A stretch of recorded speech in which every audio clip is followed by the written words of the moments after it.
Depois de 6 anos à frente da paróquia do Senhor Bom Jesus do Itabapoana, o vigário Horácio Teixeira se desliga da freguesia em 1890. A partir de então, até 1899, foram 3 vigários. Tomás Aristóteles Guisan, entre 1890 e 1891, Luiz Bezerra Rocha, entre 1891 e 1892, novamente Tomás Aristóteles Guisan, em 1892, e João Batista Spinelli, permanecendo de 1892 a 1899, o terceiro mais longevo no século XIX, atrás de Germano Gonçalves da Silva Xavier, que ficou por 9 anos, e de José Guedes Machado, em 15 anos de sacerdócio. De 1851, quando se ergueu a primeira capela, até 1899, foram 11 padres que atuaram em Bom Jesus do Itabapoana. E muito dessa instabilidade na administração paroquial se deve ao impasse fundiário que surgiu e se agravou na medida que o povoamento nos terrenos doados ao patrimônio, 1855, aumentava, sendo ocupados pelos novos moradores que chegavam e se estabeleciam em Bom Jesus. É fato que houveram inúmeros desentendimentos entre os padres e os ocupantes dos terrenos da paróquia, mediante a ausência de documentação que delimita a área pertencente ao patrimônio e que estava disponível para ocupação. Para complicar ainda mais o impasse, em 1892 só haviam 3 dos 12 doadores das terras à paróquia ainda vivos.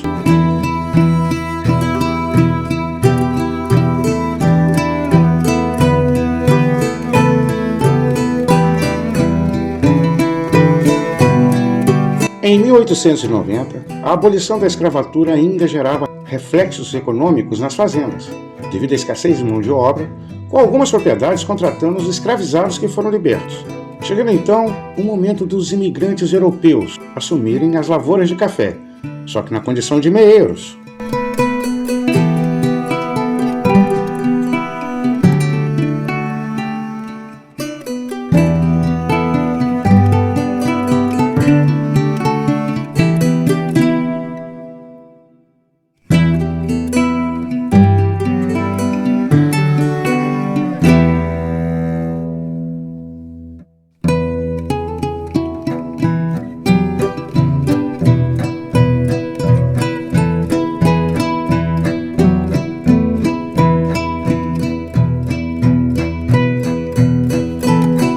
Antes dos italianos, que chegaram entre 1895 e 1896, ocorreram as chegadas em Rosal, por volta de 1890, de imigrantes das famílias Junger, vindo da Alemanha, e os franceses da família Vidalry, consorciados com os suíços da família Poubel.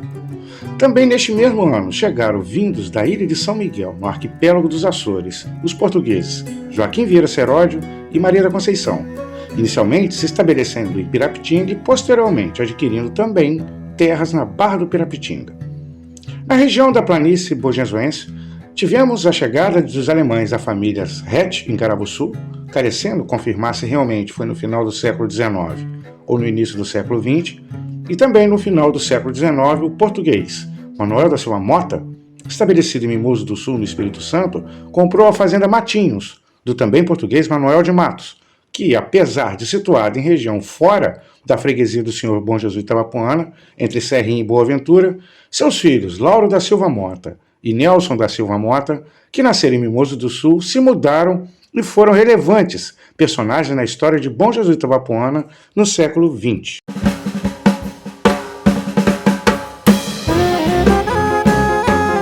Em 1895, iniciou as chegadas dos imigrantes italianos em grande número, vindo de 2 rotas e em ambas vieram praticamente no mesmo momento histórico, pelo Porto de Limeira do Itabapoana e por Varriçai. Os imigrantes que chegaram no Brasil pelo Porto de Vitória, no Espírito Santo, desceram o litoral capixaba e adentraram no rio Itabapoana em direção ao Porto de Limeira, sendo identificadas nessas chegadas algumas famílias que se estabeleceram em Bom Jesus do Itabapoana, como Bartolazzi, Carli, Carraro, Cantarini, Farolfi, Gualandi, Neri, Rosa e Serafim, com outras famílias que se distribuíram entre Mimoso do Sul, Apiacá e Bom Jesus do Norte. Dessas que chegaram em Bom Jesus do Itabapoana pelo Porto de Limeira, pelo menos uma família seguiu para Calheiros e se proliferou na região do entorno do 2º distrito, no caso a família Bartolazzi. Os italianos que chegaram no Brasil pelo Porto do Rio de Janeiro vieram em direção ao noroeste fluminense com destino a Varriçai em número bem maior que os que chegaram pelo Porto de Limeira. Identificando os que migraram de Varriçai para a região serrana de Bom Jesus do Tabapuana, as famílias Andolfi, Capácia, Capita, Catarina, Espostes, Degre Espostes, Guarize, Gentil, Genaro, Grilo, Galo, Fidelis, Fitarone, Janote, Morinari, Pani, Ridolfi, Sposte, Tupini e Viotti. Entre essas famílias temos a maioria que se estabeleceram entre Rosal, Água Limpa, Serra do Cachoeirão, Arraial Novo e Calheiros, e os que desceram e se estabeleceram em Bom Jesus.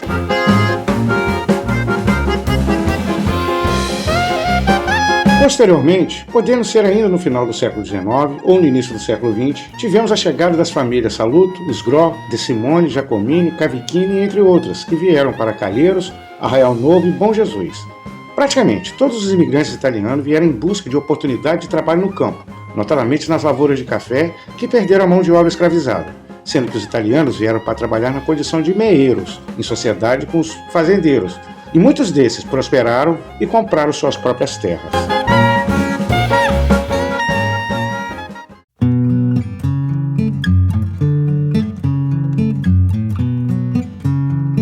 No caso do Arraial Novo em específico, temos nessa região pertencente a Bom Jesus do Tabapuana o maior número de descendentes desses imigrantes italianos que chegaram em Varriçai em 1895. E até hoje o vínculo cultural permanece intrinsecamente ligado ao município vizinho.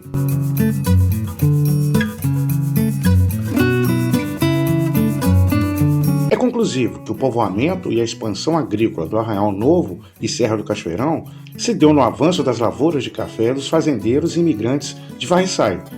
A região bonjesuense até hoje tem grandes áreas que pertencem a proprietários de Varriçai e mantém suas propriedades produzindo café com as famílias meeiras. Até pouco menos de 10 anos atrás, quase todas as capelas do Arraial Novo, Serra do Cachoeirão, Água Limpa e parte do Alto Rosal eram vinculadas à paróquia tradicionalista de Varriçai, através da influência do padre Antônio de Siqueira no século XX, que era o pároco de Varriçai. Essas capelas e comunidades católicas se desvincularam somente com a criação da paróquia pessoal de Nossa Senhora de Lourdes e São Pio, na região de Cesarino, Arraial Novo, salientando que as referidas comunidades religiosas se desvincularam apenas no campus institucional entre as paróquias, pois culturalmente, até hoje, no século XXI, a região do Arraial Novo e Serra do Cachoeirão mantém vivo o vínculo histórico, econômico e social com Varriçai desde o final do século XIX.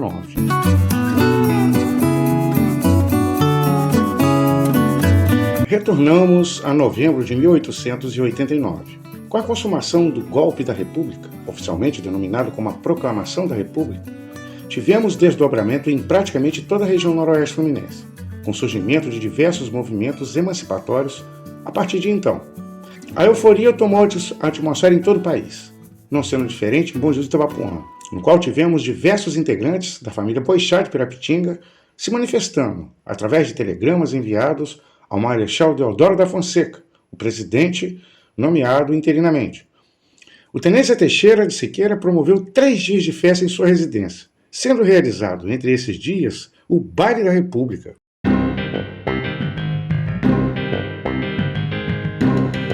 Saindo da euforia coletiva pela implantação da República, as lideranças borgesuenses ingressaram na precipitação coletiva visando o processo emancipatório da freguesia.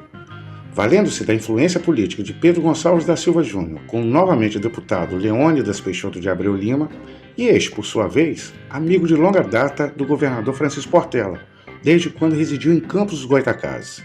Viabilizou-se então a emancipação da freguesia do Senhor Bom Jesus.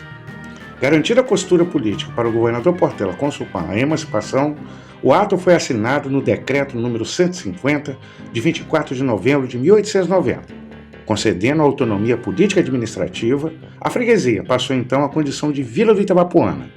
A sede do governo foi no Paço Municipal.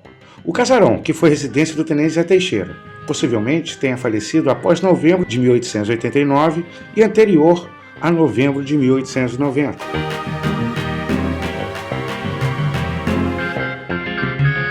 Sobre esse período da história de Bom Jesus do Itabapuana, temos muitos detalhes graças a 2 personagens icônicos dessa terra, Antônio Dutra, por ter transcrevido todas as atas das reuniões realizadas pelo Conselho da Intendência entre 1890 e 1892, e Luciano Bastos, que recebeu as transcrições do filho de Antônio, o professor Pedrinho Dutra, de saudosa memória, convertendo essas atas transcritas primeiro em artigos publicados no jornal Norte Fluminense entre 1990 e 1993 e posteriormente publicado em livro, denominado de Município a Distrito, lançado em 2008.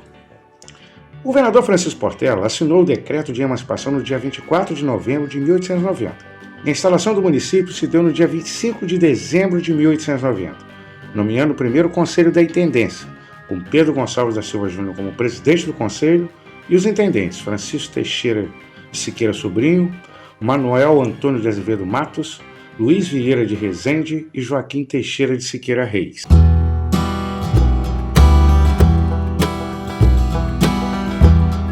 Naquele momento em que a República estava instalada há mais de um ano, a Constituição Federal vigente ainda era monarquista no regime parlamentarista constitucional, e a estrutura administrativa não se sustentava no sistema de separação dos três poderes, pois não havia o poder executivo. O Conselho da Intendência exercia simultaneamente o papel do legislativo e o executivo, pois o presidente do Conselho era o equivalente ao presidente da Câmara de Vereadores atualmente, e os intendentes que formavam o Conselho exerciam o papel de vereadores nas deliberações da criação da primeira legislação de Bom Jesus do Itabapoana. E quem de fato exercia o papel de executivo eram os ocupantes dos cargos criados no primeiro ato administrativo do Conselho da Intendência, no caso, o secretário de Intendência, procurador da municipalidade, fiscais distritais, inspetor de cemitérios e porteiro da municipalidade.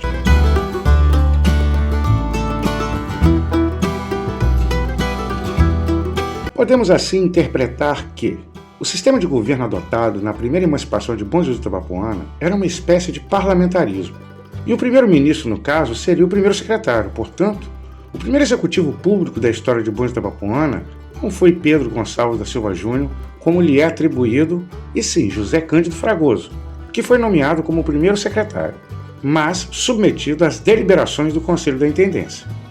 Pelas evidências históricas existentes nesse processo emancipatório, podemos avaliar que não havia um consenso geral entre toda a sociedade que compunha a freguesia do Senhor Bom Jesus do Itabapoana e seus arraiais, no caso Arrozal de Santana, Santo Antônio, Ribeirão de Pirapitinga e Liberdade, pois o decreto de emancipação constituiu o município em apenas 2 distritos.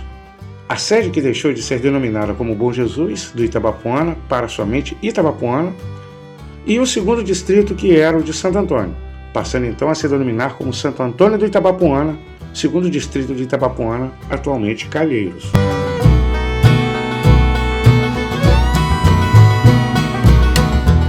No ato de instalação do município no dia 25 de dezembro de 1890, pouco mais de 100 pessoas assinaram a ata de nomeação do Conselho da Intendência, sendo que havia mais de 4.000 habitantes em toda a freguesia naquela época.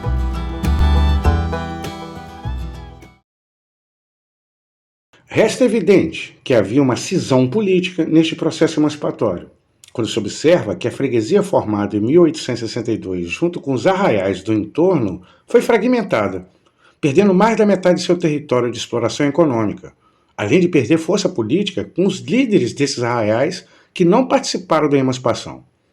Está claro nas atas das reuniões do Conselho de Intendência que os atos administrativos se relacionavam somente entre Itabapoana e Santo Antônio, sendo que as menções das propriedades localizadas em Ribeirão do Pirapitinga e Liberdade se referiam aos levantamentos sobre as movimentações de cemitérios particulares, que provavelmente se situavam em fazendas que abrangiam também o território de Itabapoana.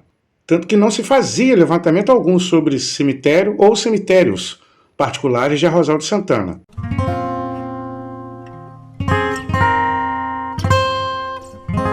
Entre as proposições deliberadas na reunião do Conselho da Intendência no dia 15 de janeiro de 1891, destaco a do presidente Pedro Gonçalves da Silva Júnior, versando sobre denominações de logradouros públicos, alterando o nome das 2 praças e das 8 ruas existentes na época. Daquelas ruas que tiveram novos nomes, até hoje permanecem 3. A Praça Governador Portela, que era chamada de Praça Principal, a Rua 15 de Novembro, que era a Rua da Beira-Rio, e a Avenida Tenente da Teixeira, que era denominada como Rua da Soledade. A atual Rua Gonçalves da Silva era chamada pela metade da população de Rua dos Mineiros até meados da década de 1990 no século XX. E ainda tinha essa dominação até essa reunião, que mudou seu nome para a Rua 25 de Dezembro, mas mesmo assim, a mesma permaneceu conhecida como a Rua dos Mineiros.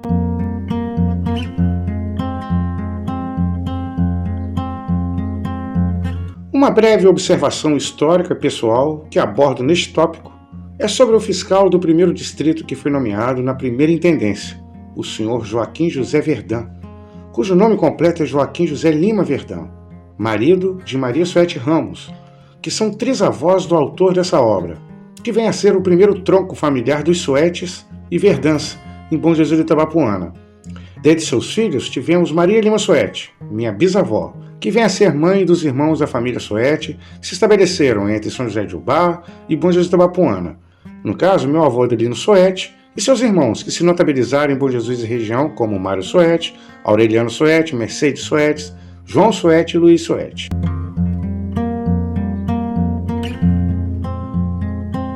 Um fato despertou curiosidade nesta deliberação de 15 de janeiro de 1891, onde o proponente Pedro Gonçalves da Silva Júnior, que era casado com uma neta do alferes da Silva Pinto, Dona Isabel Figueiredo, propôs trocar o nome da Rua de Cima para Rua Silva Pinto, em homenagem a Francisco da Silva Pinto.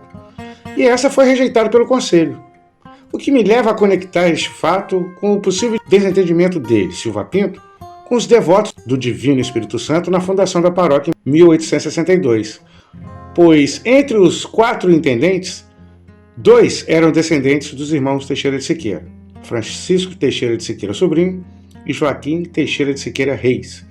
E esses podem ter se posicionado contrário com o apoio do intendente Luiz Vieira de Rezende, este por motivos conflituosos junto ao presidente Pedro Gonçalves, no qual será abordado mais adiante.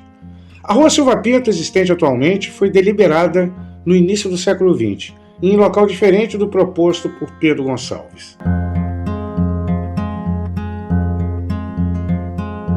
A primeira intendência, sob a presidência de Pedro Gonçalves da Silva Júnior, marcou o início da organização institucional, tributária e urbanística de Bom Jesus de Itabapoana, ao criar a legislação de posturas, o Código Tributário e seus mecanismos de taxação de impostos, o controle de óbitos, na nomenclatura de ruas e praças e na numeração das residências. Outro tema deliberado pela primeira intendência é o imbróglio existente na época relacionado aos terrenos da paróquia que não tinham escrituras com as devidas delimitações. E entre as atas temos as discussões e aprovações de requerimentos e ofícios, com pareceres das comissões temáticas sobre a execução do trabalho de medição da área realizados voluntariamente por um agrimensor, além da convocação de 3 remanescentes dos 12 cotistas a se manifestarem e, consequentemente, lavrarem as escrituras. Mesmo com o início da tramitação deste processo em 1891, o mesmo não se concluiu, talvez pelos desdobramentos políticos que serão abordados mais adiante.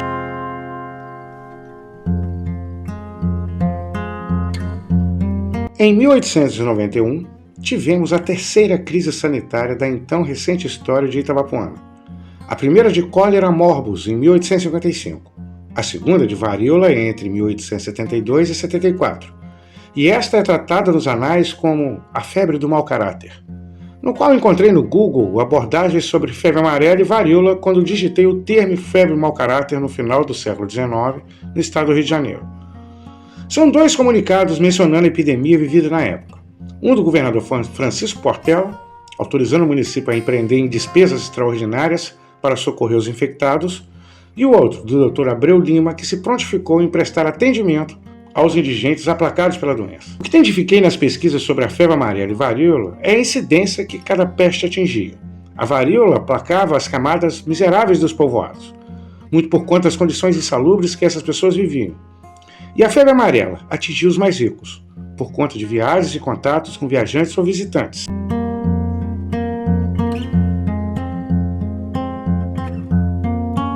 Em março de 1891, Pedro Gonçalves e Luiz Vieira demonstraram que estavam em rota de colisão, ao constar na ata de uma das sessões daquele mês que o coronel Luiz Vieira de Rezende havia pedido autorização para ausentar-se das reuniões do Conselho por determinado período, com as devidas justificativas, e o presidente Gonçalves da Silva indeferiu o requerimento.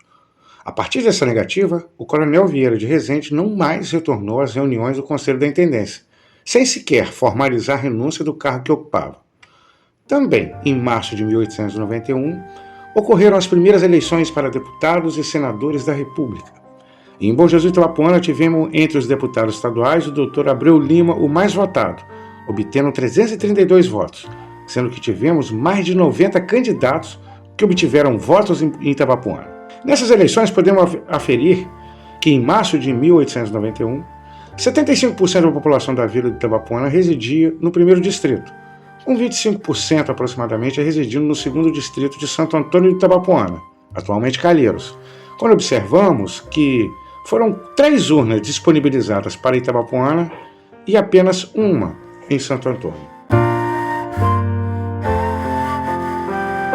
Em maio de 1891, o coronel Elias Nunes é nomeado intendente, no lugar de Luiz Vieira, que não mais retornou às reuniões desde março, evidenciando uma crise política entre os signatários da emancipação de 1890. Em agosto de 1891, foi instalada com muita festividade a primeira comarca de Itabapoana, decretada pelo governador Francisco Portela. Em 10 de agosto, o judiciário teve como primeiro juiz de direito o Dr. Arthur Anês. Um evento deste vulto carecia de ter sua inauguração em dia especial, com a cidade cheia, e foi justamente na festa de agosto que se deu a solenidade da instalação da comarca, registrando aqui o segundo corte temporal sobre quando a festa do Divino Espírito Santo passou de maio para agosto. Sabemos agora comprovadamente que foi entre 1876 e 1890.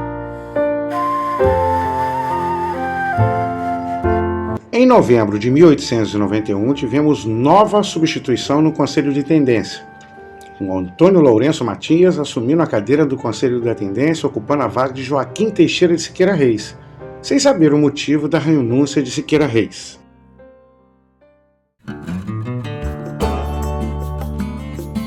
Em novembro de 1891, o Brasil vivia um ambiente político profundamente turbulento, com a renúncia do Marechal Deodoro da Fonseca da presidência da República, que ocasionou na renúncia do governador Portela no governo do estado do Rio de Janeiro, que inevitavelmente refletiu na esfera municipal em Itabapoana. No lugar do presidente Deodoro da Fonseca, assumiu seu vice, o general Floriano Peixoto. No lugar do também renunciado governador Francisco Portela, assumiu interinamente o contra-almirante Baltazar da Silveira.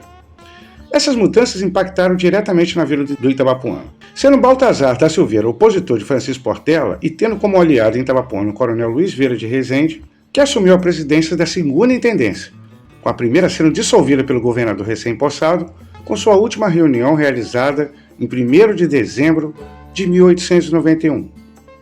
O governador Baltazar nomeou a segunda intendência da vila de Itabapoana em 7 de janeiro de 1892, tendo como presidente do conselho o coronel Luiz Vieira de Rezende e os intendentes João de Souza Rodrigues, Ricardo da Costa Soares, Francisco Boixá e João Pedro Lengruber. Do primeiro conselho da intendência, apenas Luiz Vieira de Rezende participou do segundo conselho. Mesmo assim, no primeiro conselho foi um período breve de 3 meses apenas.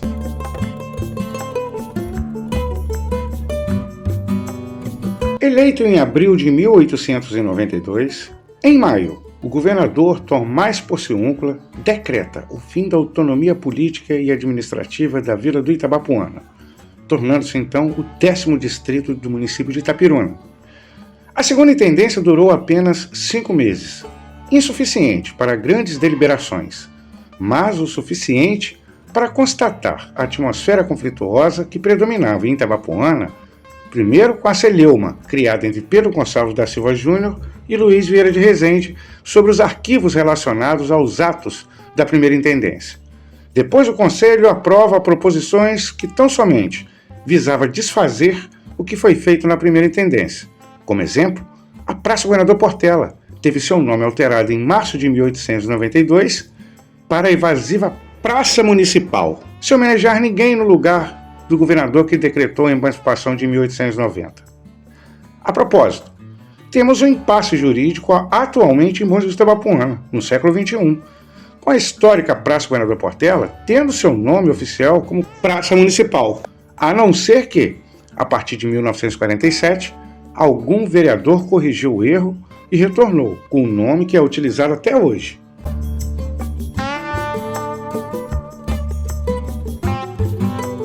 A decisão do governador Porciúncula por dissolver o município de Itabapoana, tornando o distrito de Itapiruna, causou indignação na sociedade. E os personagens políticos que participaram de todo o processo se rebelaram e anunciaram a nomeação da terceira intendência, composta por João de Souza Rodrigues, José Boixá, João Pedro Lengruber, Carlos de Aquino Xavier, Luiz Vieira de Rezende e Antônio Simplício de Sales. Entretanto, tal ato não passou do campo simbólico para demonstrar a contrariedade da sociedade bonjesuense, não tendo reconhecimento por parte do governo do Estado. Este movimento se encerrou neste processo.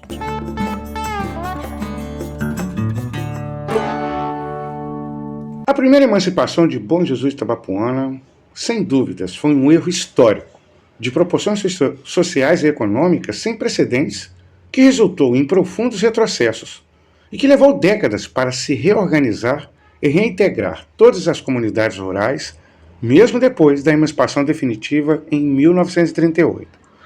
Bom Jesus de Itabapoana ainda permaneceu fragmentado por muitos anos, com seus distritos em total estado de abandono institucional e social.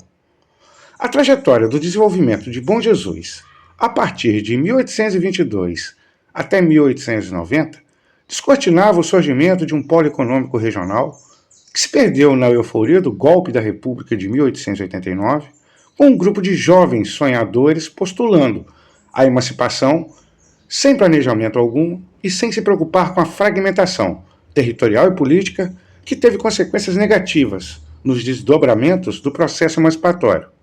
A partir de então, as riquezas e os legados históricos de Bom Jesus de Itabapoana passaram a ser de propriedade jurídica do município de Itapiruna. Por outro lado, este cenário de retrocessos vividos no final do século XIX fez surgir personagens históricos que não se resignaram. Eles se indignaram e foram à luta, fazendo o distrito obter autonomia política incomum para um distrito, através da habilidade política de figuras que surgiram no início do século XX, que também foram protagonistas no processo da definitiva emancipação em 1938.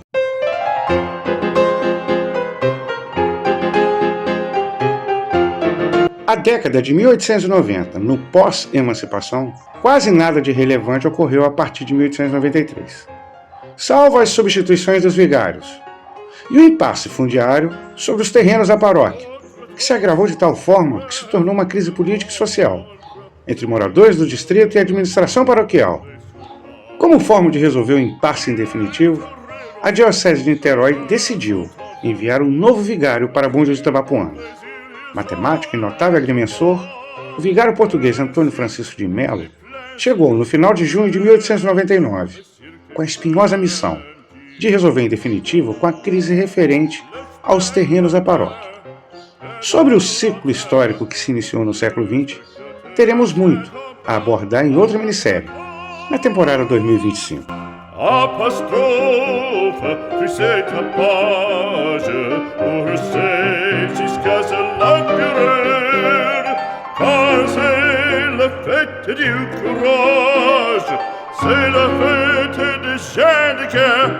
Allons, en garde, allons, allons, toréador, en garde. Toréador, toréador. Et songe bien, oui, songe combattant, que le noir te regarde, et que l'amour t'attend, toréador, l'amour t'attend.